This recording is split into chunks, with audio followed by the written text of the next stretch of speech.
part of Locked On Sports Atlanta on the Locked On Podcast Network. Your team every day. Appreciate everybody for jumping on with me. DeShaun Tate here, unless you've been living under a rock. As you know this already, you are listening to and, of course, watching the Locked On HAWKS POSTCAST. Big time win from the Atlanta Hawks on tonight. 105-102 in a ridiculously wild finish for the Atlanta Hawks on the road in the first of four on in their new time zone, at least for now. 3 different time zones I think they're going to play in. West Coast road trip over the Los Angeles Clippers. Of course, welcome everybody to the #1 sports podcasting network. Again, DeShaun Tate here with you guys, and appreciate you guys for staying up late on the late night tip with me this evening, or I guess technically morning now, depending on where you're located. I know we got a lot of Hawks fans that are really excited about tonight's win and excited no matter where you may reside. Of course, I want to let you guys know that tonight's episode of the Locked On HAWKS POSTCAST is brought to you by Game Time. Download the Game Time app, create an account, and use the code LOCKEDONNBA for $20 off of your first purchase. If you haven't done so already, shame on you. Moving forward, obviously, let's go ahead and jump right into it for the first segment of the evening. Wow. Not going to say I was necessarily anticipating this. It was crazy, just between two teams that appear to somewhat be totally different. One of them is like the eldest team in the NBA of like an average of like 30 years old or something around that range.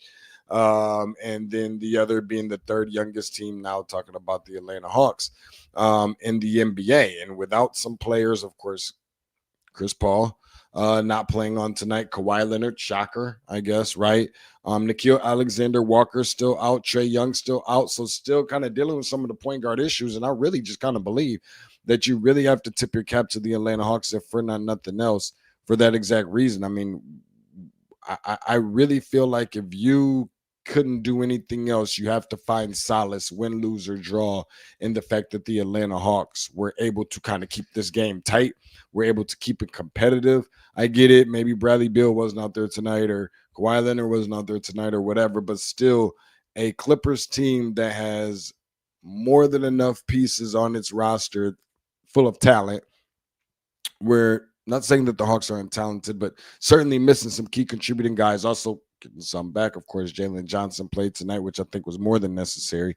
Kristaps Porzingis as well contributed, 20 points. And then certainly bringing back Luke Kennard, who's a big-time piece. I think in some cases an X factor without 2 point guards. I thought I would see a little bit more of him playing some point guard. I know he's great off the ball and maybe not a prototypical, type of point guard, if you will, but thought that I would see him handling it a little bit more with both of those guys being out, and that hasn't been the case at all. And they've still been finding a way to win basketball games. So I think that that's good. I mean, you start looking at the positive side and the optimism side of this. Now, I'm not saying that the Atlanta Hawks are world beaters and going to go out there and compete for a champion. No. But because of the fact that they're competing, and I know some people are like, oh, give the Atlanta Hawks flowers because they're competing. But no, I mean, you got to do that. Point guard is the quarterback in football. That is probably the most critical position, in the game of basketball. So you got to tip your cap when you're not only missing your star player, who happens to be your starting point guard, you're also missing your backup point guard, Nickeil Alexander-Walker, who was kind of pushed in there what did he play? Not even like probably a handful of games in a Hawks uniform before he's out and playing in a position that he's not even overly familiar with like that, let alone in a market on a team for a franchise he's not familiar with. He goes out, you got to put somebody else in there. So I think this is where you do have to credit, if not nothing else, for, the mistakes, the minor miscues that we haven't seen from Keaton Wallace, to be honest. And I think that he, deserves just as much credit as anybody else on this team, because he's kind of been somewhat the straw that stirs the drink. Anyway, moving forward. a couple takeaways from this game, some things that I really think that this team needed to do in order to come away with a win. Clearly was able to do so. They needed to utilize some of the youthful young legs, if you will, get downhill in transition and kind of make the defense work and move and just really make the slow legs of the elder legs of the Los Angeles Clippers move their legs a little bit. And I think they kind of wore them down just a little bit. Sure, it was a tale of, runs, if you will, but that's just basketball in general. Needed to get downhill in transition and spray often. I think that they did that. Outscored the Los Angeles Clippers 20-4 in transition. And then even furthermore, need to make sure that they continue to dominate, especially in the front court with those paint points. They were able to do that, maybe not in dominating fashion, especially because Zubac being such a load in the front court, but even more so the fact that they outscored the Clippers 44-42. I will say this. And I think that these were a couple different points. One of the biggest points of emphasis on tonight was going to be staying home. Say stay home, obviously. Stay on your man. You cannot give James Harden, as the prolific scorer and one of the best scorers that we've ever seen in NBA history, very much space to be able to operate on the offensive end. I think that they did a good job containing him, specifically Dyson Daniels. I mean, is there a more difficult matchup in back-to-back games between having to defend a 40-point averaging Luka Doncic and holding him to, 22 points in one night, and then turn around and have to guard James Harden on the road on the other night? And I think that Dyson Daniels obviously did a pretty good job at that. Luka Doncic, who's one of the best players in the league at getting to the charity stripe, I call it the free space on the bingo card, only went to the line 6 times when they played the Atlanta Hawks the other night, and which obviously resulted in a Hawks win. And then, of course, the same thing for James Harden tonight, who you should know, if you've been watching basketball for not very long, then you would know that is an area on the floor where James Harden tends to dominate from, similar to Luka. Also went to the free throw line just 6 times on tonight. So, I mean, you're looking at it, you got 2 of the most prolific scorers and guys that can really maneuver their way with their play style to be able to draw contact and go to get freebies, only go a collection of 12 times. I think that's kind of unheard of. And shout out to Dyson Daniels too for the 3 steals that he had on tonight. I think that was something that was really, really huge. I thought that Jalen Johnson really had to, outplay. And I know that this may not seem like it was one that's like, oh, that's not a very big stretch. I mean, duh, like shocker. But I think Jalen Johnson really needs to go out there and play better than John Collins on tonight. And these 2 guys so similar to me in some ways, based on their time in Atlanta Hawk uniform. I think that, both guys within their own right certainly improved in Atlanta Hawk uniform from year to year. Some of that benefited off of trade, some of it obviously not. Give them the credit for just improving each year on their own. But even more so, just developing a jump shot outside and for John Collins when he was in the Hawks uniform. It just kind of seems like their style of, or just the way that they improved, the upward trajectory, if you will, for both players kind of went up right around the same times of their careers. And both at one point in time in Hawks uniforms looked like fringe all-star, caliber type of player, even though neither got in. So I thought it was just a matter of just needing to outplay him, and I figured that that's something that would have been done. How about 16 points, 10 rebounds, 8 assists, 44% from the field for Jalen Johnson? Of course, just 9.7 rebounds on 27% from the field for John Collins, and 1 for 6 from 3. So obviously got the better of him from that standpoint. And good win for the Atlanta Hawks, especially. We're going to talk about the bench, and 11 consecutive found its mark, and obviously Vit Krejci being the difference, and give a little bit of shout out to somebody that we lost, obviously unfortunate set of circumstances to a forever Atlanta Hawk great right here on the back end of the break. One moment.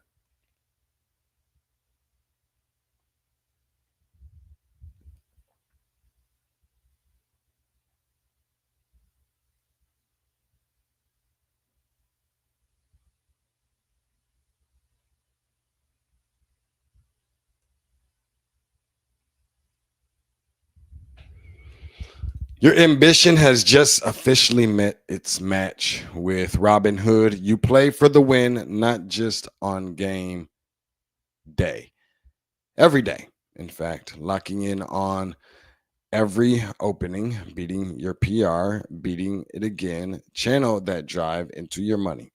Robinhood puts you in control of your money, trade stocks and options, futures, and crypto all on one platform.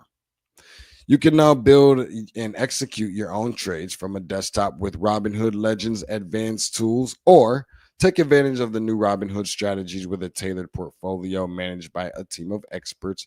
You expect more from yourself. Expect more from your money. Get started today at robinhood.com/yourmoney. Again, that's robinhood.com/yourmoney. Your money, your move.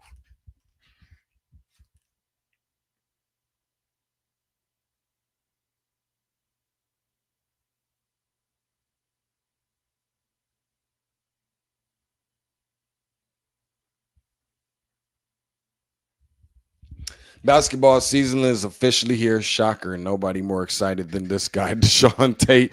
And nothing beats being in the arena for those opening games. But let's just be real here just for a second. Getting tickets can be a total headache, a true hassle for real. If you've ever tried doing this, I don't even trust going the scalper route. This is the best option that I can even possibly think of. Used it so many times. It's done me and my friends, family so well, between waiting and queues and surprise fees and prices that jump out right before you check out. None of that can be more annoying. And I think it's easy to get frustrated when all you want to do is cheer on your favorite team, for crying out loud. Of course, that being the Atlanta Hawks.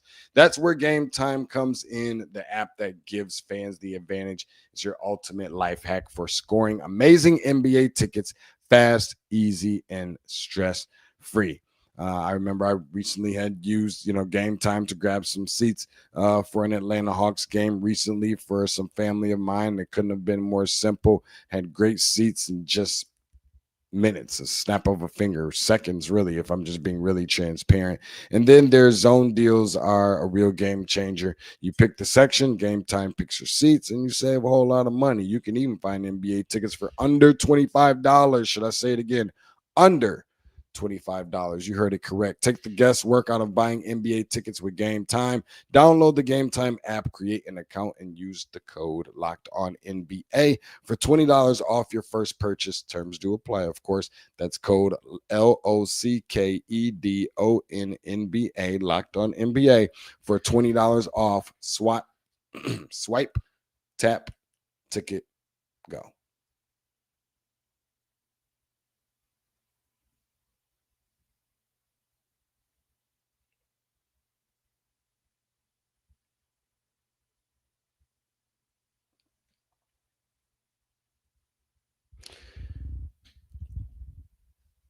This episode of the Locked On Hawks postcast is brought to you by FanDuel. The NBA is back, and there's no better place to get in on all the action. That's FanDuel, the official sports betting partner of the NBA.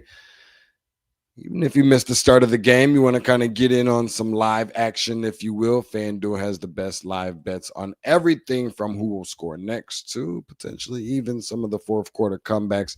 Plus, you can even combine your live bets into the same game parlay for a shot at a bigger payout. Keeps every game exciting, especially when your team's making that strong push down the wire. Who doesn't love that? All the adrenaline, all of the energy, all of the good anxiety, if there's a such thing, all plays a part in this. And certainly, I think it's always a lot of fun when you could try and go out there, get your phone bill paid, get your rent paid, some extra Christmas presents. You don't want to be that mom or dad without being able to have anything wrapped underneath the tree. That is where you can get something contributed to that, and that being FanDuel. Right now, FanDuel is giving new customers, if you never tried it out, go ahead and try it out. $300 in bonus bets when your first $5 bet wins. So head to FanDuel.com to sign up and play your game with FanDuel, the official sportsbook betting partner of the NBA.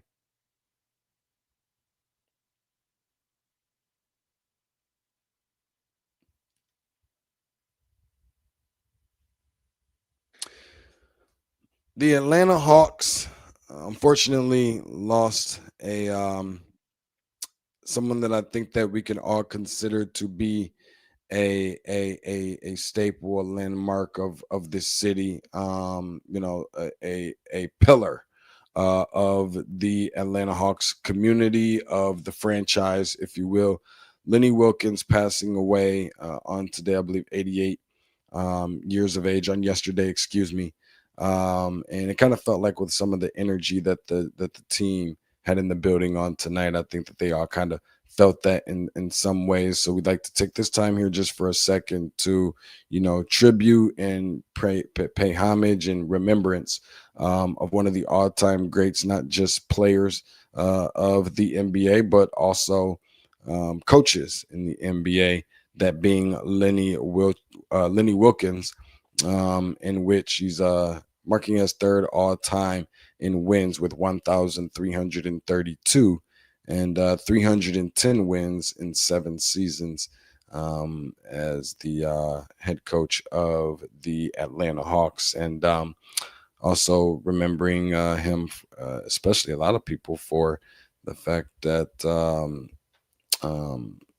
the time that he surpassed Red Auerbach for the most wins in NBA history. So definitely, or in NBA history. So just want to, give him,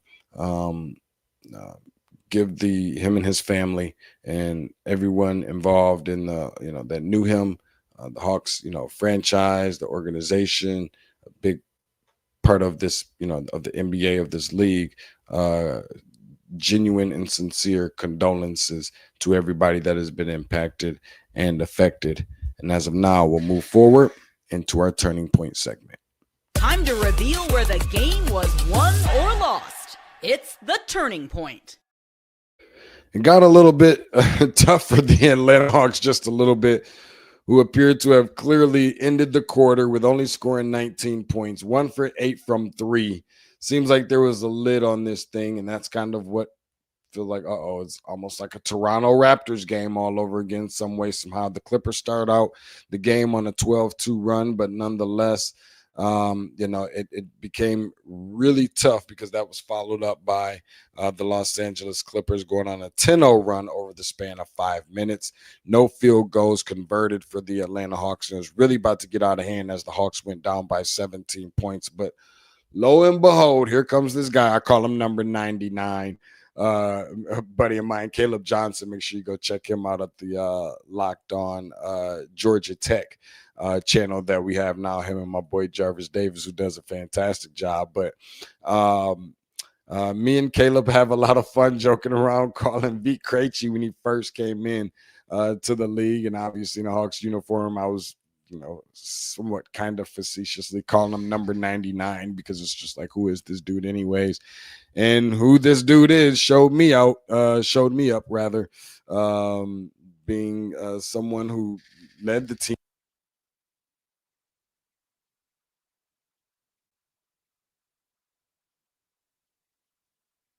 tonight, led the team on tonight, 28 points for him. Of course, only 3 rebounds and 2 assists, which is perfectly fine the way that he was shooting it. He was lights out tonight. Dude was on fire. Give him the credit. I mean, he couldn't, I always say, trying to throw a rock. He's throwing a rock from the boat. Just really couldn't miss, to be really honest. And he had the flamethrower on tonight, and he just had the energy. And I always say, when Vit Krejci is hot, he's hot. And there's some moments that he's just not. He's clearly not. But when he's hot, he's really he's a really difficult cover, and he just has this extra boost of just energy, and it's really hard to stop somebody like that. So they really needed him, especially at a point where the Atlanta Hawks had got out to led to a 9-0 run for Atlanta in the second quarter, which seemed to clearly have turned everything around. And all that happened really in a span of 1 minute. You follow that up with a 23-5 run by the Atlanta Hawks in the second quarter, and including 11 consecutive conversions where they did not miss a shot.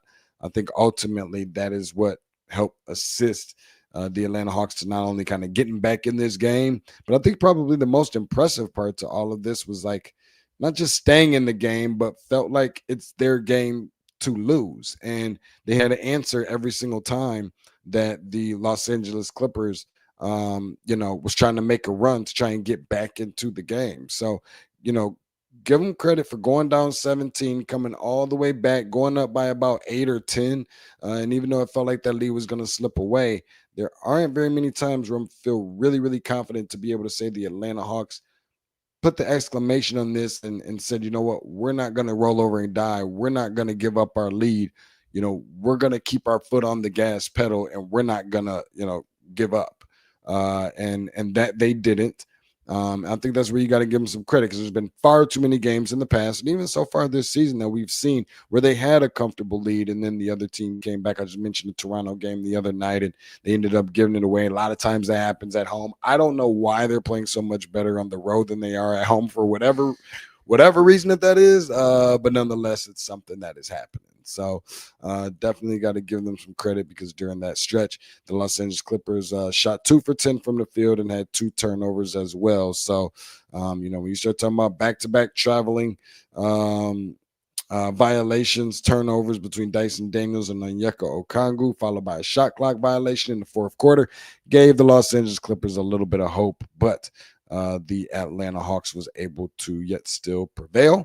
And it was a wild ending. I don't know what the Clippers was doing there at the end, but give credit to the Atlanta Hawks for standing in the gap and refuse to lose was clearly the motto. Appreciate everybody, man, for coming through, showing some love, checking me out on tonight.